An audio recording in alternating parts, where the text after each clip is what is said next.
Good evening, I'm Clarice Tinsley. First at 5:30, a Fox 4 News investigation found drug overdose calls in Dallas have more than doubled since 2015. Paramedic firefighters say it's become a citywide problem, and it could mean it will take longer to get an ambulance to the people who need one. Fox 4's Lori Brown joins us from the newsroom with this Fox 4 investigation. Clarice, one of the problems tying up resources calls for people high on K2, an illegal type of synthetic marijuana. Station 18 downtown is the busiest fire rescue station in Dallas and ground zero for K2, but it is not alone. It's an epidemic. Lieutenant Rob Borse, a firefighter paramedic at Fire Station 8 in Old East Dallas, describes synthetic marijuana as a citywide problem. It's known by many names, like K2. Where we're not able to answer other calls, heart attack, strokes, trauma, because we're dealing with this K2 problem. And it's disheartening and demoralizing to our personnel.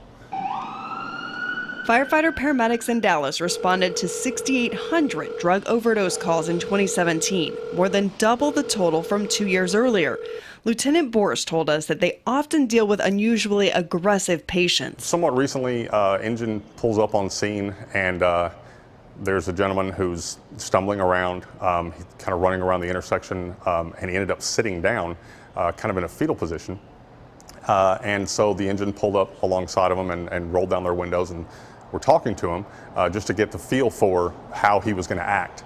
And without warning, he was probably about 10 feet away. He jumped up and took a flying leap and actually made it through the window into the engine. And then it's a fight. So they were able to hold him down until the police got there and arrested him. It's also costing precious resources. Say, for instance, a heart attack where minutes literally count when you're talking about cardiac health.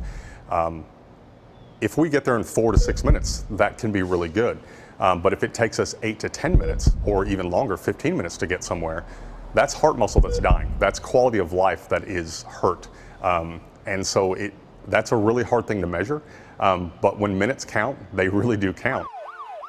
Austin has taken an aggressive approach toward cracking down on K2. For us to be successful, it's going to take a lot of effort.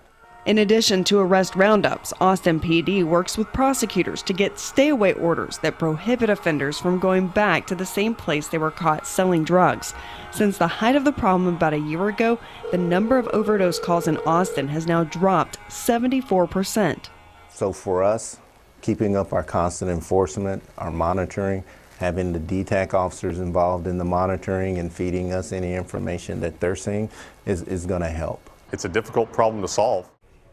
Dallas police are taking a different approach compared with Austin to tackle the K2 problem. We'll show you the department's strategy tonight on Fox 4 News at 9.